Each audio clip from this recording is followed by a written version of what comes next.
Magandang gabi mga masters, bali ngayon po ay 8 videos po ma-upload ko po sa aking YouTube channel. Tama nga mga masters, 8 videos nga po ma-upload ko. Yon, what's up mga masters? Nandito na naman tayo sa panibagong araw, panibagong kabanata na naman ang pagsasama-samahan natin ngayon guys.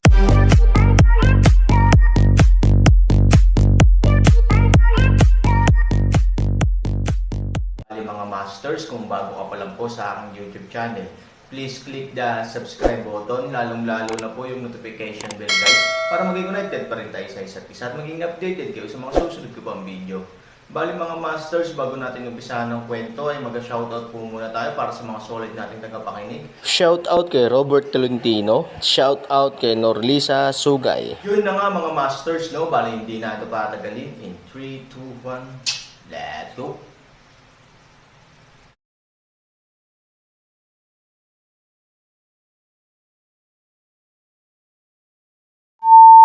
Mo Yang, 12 espada, Liu Fang. Nang makita niya ang 3 taong ito, natigilan si Aaron. Bagamat alam ni Aaron na ayos lang sila, tuwang-tuwa siya nang makita niya silang muli. Ito ang mga magkakapatid na magkasamang dumaan sa buhay at kamatayan. Bagamat hindi sila magkapatid, mas magaling sila kaysa magkapatid. Ilang araw at taon ang hindi nakaligtaan ng Aaron. 3,000. Halos kasabay nito, ang 12 o 13 tao sa ilalim ng kutsilyo ay tuwang-tuwa at sumisigaw sa isang boses.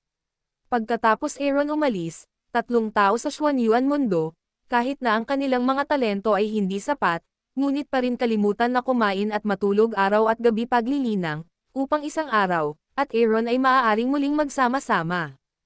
Tulad ng sinabi ng daw 12, biglang nawala ang Aaron, at hindi niya alam kung paano mabuhay. Kung hindi dahil sa ganoong kagyat at malakas na ideya, hindi sana sila nalinlang ni Luruaksen. Matapos ibalik sa tuktok ng asol na bundok, sila ay nasa ilalim ng house arrest at na-brainwash. Sa mga taong ito sa tuktok ng bughaw na bundok, ang 3 tao ay nagkaroon ng matinding pakikibaka at pagdurusa. Bagamat mabuti sa kanila si Luruaksen, hindi lamang siya nagkaroon ng mataas na opisyal na posisyon, ngunit madalas ding pinapaalalahanan ang mga disipulo sa tuktok ng bughaw na bundok na huwag magdiskrimina sa kanila. Ngunit gusto nilang makita ang Aaron sa lalong madaling panahon, ngunit sa tuwing makakahanap si Luruaksen ng ilang mga dahilan, o ang Han 3,000 ay nasa panganib, sa paglabas nilang 3, hindi lamang hindi makakatulong sa Aaron, ngunit bibigyan siya, problema, o iba pang dahilan, araw-araw ay natupok. Kahit na, sa isang panahon, sapat na iyon para mawalan sila ng pag-asa, hanggang isang araw, sinabi ni Luruaksen na sa isang tainga lamang nila magkakaroon ng pagkakataong makita ang Aaron. Bagamat ang 3 tao ay lubhang kakaiba at kahit na napakahinala sa pahayag na ito, pinutol ni daw 12 ang kanyang mga tainga dahil sa ideyang ito. Sino ang nakakaalam, pagkatapos ay nahulog sa isang mahabang paghihintay. Ngunit ngayon, sa wakas ay nakilala ni Shou Yunkai si Yanri, at sa wakas ay nakilala nilang 3 si Aaron. Nang makitang muli si Aaron, si Mo Yang, na palaging steady, ay agad nang ngumiti sa Aaron. Hindi na kailangang magsabi pa. Ang daw 12 ay may luha sa kanyang mga mata. Nakikita na ang Aaron ay palaging nasa pagitan ng langit at lupa, kahit na hindi niya alam kung ano ang nangyari, nararamdaman ng daw 12 ang malakas na pressure sa kanya. Ngayon ang Aaron ay malinaw na naging mas malakas. He says with a smile, "Damn, this son of a bitch," parang naging stronger siya after a long time. Ngumiti si Liu Fang at tumingin kay Aaron. Papapa, sa oras na ito, umalangaw-ngaw ang mga palakpakan. Lumapit si Luruaksen para makita ang 3 lalaki sa Moyang at Aaron. Hindi niya napigil ang matawa at sinabing, nakaka-touch talaga na makilala kayong mga kapatid. Chima naginip malumanay ng isang pag-uyam, din malamig na pag-asa sa Aaron. Malamig ang mukha ni Aaron. Ang kanyang mga mata ay parang kamatayan. Tinitigan niya si Luruaksen, ano ang gusto mong gawin? Nang makita ang galit na hitsura ni Aaron, sinabi ni Luruaksen sa malamig na boses, ano ang ginagawa mo? Aaron, ay Luruaksen ay laging tumutupad sa aking salita. Dahil nangako ako sa iyo na pakakawalan mo ang 3 taong ito, natural na ako ay bibitaw. Pero hindi ko tatanggapin ang terms mo. Malamig na sabi ni Luruaksen. Sa sandaling bumaba ang boses, biglang tumalikod si Luruaxen at direktang pumalakpak kay Moyang. Bagamat naging maawain si Luruaxen, ano ang cultivation ni Moyang? Anong uri ng paglilinang siya?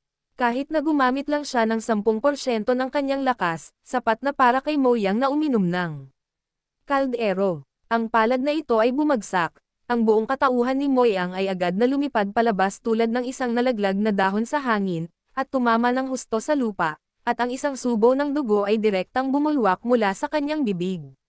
Moyang. Ang ground knife 12 at si Liu Fang ay agad na sabik na gustong sumugod, ngunit ang ilang mga disipulong patay ay nakadikit sa kanila. Luruaxen. Sa gitna ng langit, nagmamadali ring uminom ang Aaron. I love the way you look like a dog. Malamig na ngumiti si Luruaxen at direktang ipinalakpak ang kanyang kamay kay Liu Fang. Si Liu Fang ay lumipad palabas ng silid at bumulwak ng dugo. Anong gusto mo? Galit na umungal si Aaron. Aaron, dahil nangako ako sa iyo, natural na gagawin ko ito. Ngunit ito na ang katapusan ng tahasan mong pagsuway sa akin. Huling beses na itong si Ivory, sa pagkakataong ito ay sila na. Sa malamig na tunog, kinuha ni Luruaxen ang isa pa, kamay. Sa isang putok, ang buong katawan ng Dao 12 ay lumipad palabas, at ang dugo ay bumulwak. 3 taong nakahandusay sa lupa, sadyang hindi makagalaw. In the future, makikinig ka pa ba sa akin? Malamig na sabi ni Luruaxen. Aaron ngipin malapit kagat, mga kamay dahil sa galit at patay hold. Huwag kang ang magsalita, di ba? Tapos sasampalin kita at sasabihin. Sa sandaling bumaba ang boses ni Luruaxen, bahagyang itinaas niya ang kanyang kamay. Sa isang alon ng enerhiya, direkta niyang itinaas ang Dao 12. Pagkatapos ay inihagis niya ang kanyang kamay sa ere at pinalipad si Dao ng 12 10 metro.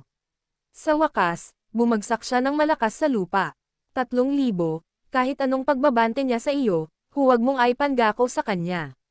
Kahit na hindi alam ni Moyang ang partikular na sitwasyon, may alam siyang kakaiba sa pakikipag-usap lamang sa kanya, at bigla siyang sumigaw. Paano ang Aaron? Ikaw lang ang nagsasalita. Malamig ang mukha ni Luruaxen. Sa pamamagitan ng isang kumpas ng kanyang kamay, ang tinte ng araw ay direktang tumama sa kanyang mukha ng isang malaking enerhiya, at isa pang subo ng dugo ang direktang bumulwak. At talagang malakas ang sampal na ito, at ilang ngipin ang nahalo sa dugo. Sapat na. Sa oras na ito, Aaron biglang isang malamig na inumin. Bahagyang inunat ni Luruaxen ang kanyang kamay at tumingin sa Aaron ng buong interes. Malinaw, alam na ni Luruaxen na siya ang may kapangyarihan sa larong ito. Talagang kinakabahan si Aaron kay Ivory, kahit na para sa kanyang pakikipaglaban sa mundo, ngunit si Aaron ay isang mabuting kapatid din. Gusto niyang mapanood niya ang pagkamatay ng kanyang mga kapatid sa harapan niya. Ang palad at likod ng kamay ay hindi karne.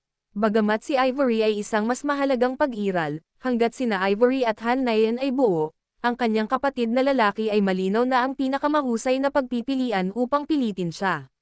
Luruaxen, humihingi ako ng tawad sa galit ko sa iyo noon. Dahil doon, huminga ng malalim si Aaron. Aaron, ikaw anak ng aso, huwag mong gawin ito.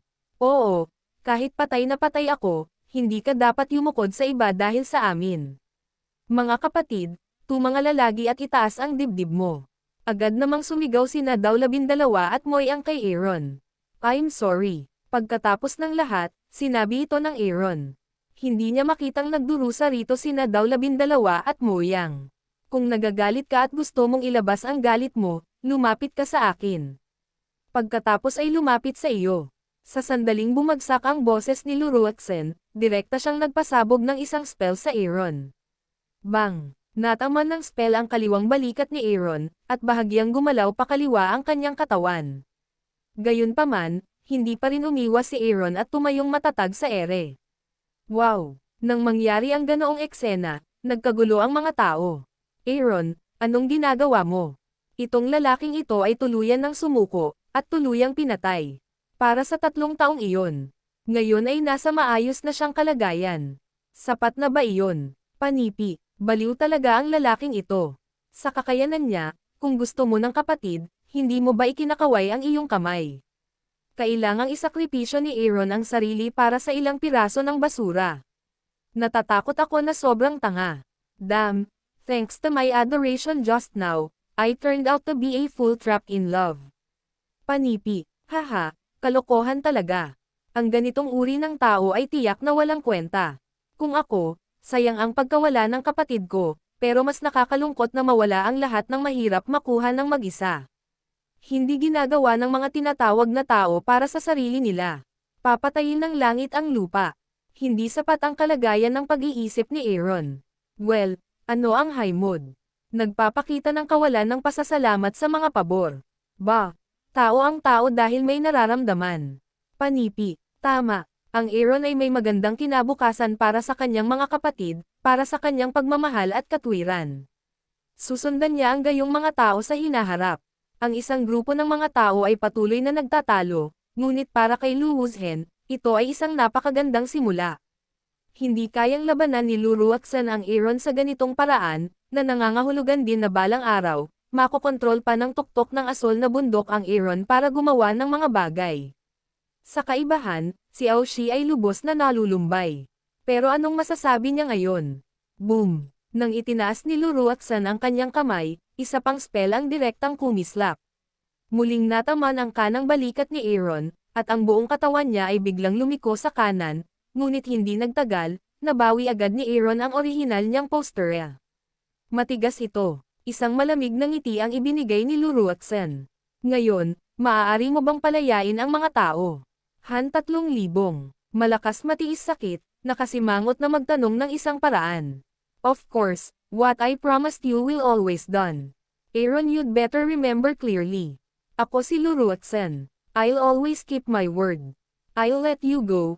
Kahit hindi mo gawin, tanggapin mo ako ngayon, gayunpaman, kailangan ko ring ipaalala sa iyo na kung hindi ka kumilos sa oras na ito, ang iyong mga kaibigan ay darating sa katapusan na ito maghihirap. Lu, naiinis na sabi ni Ruoxan.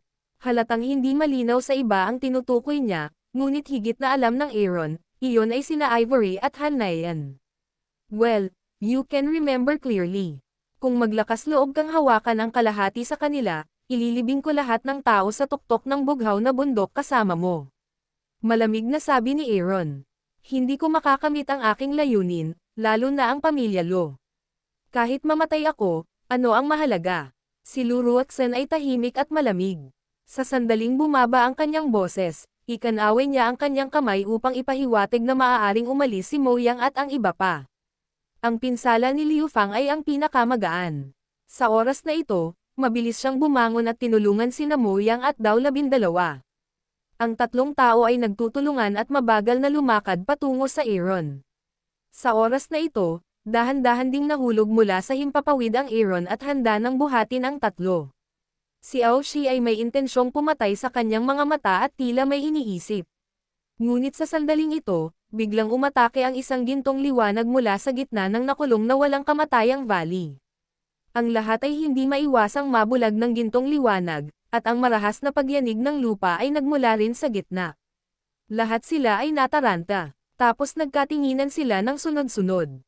Sa oras na ito, natigilan sila nang makitang nawala na ang nakulong na walang kamatayang valley. Yun na nga mga masters, no? Bali panibagong kabanata na naman yung natapos natin ngayong gabi. Muli, maraming salamat po.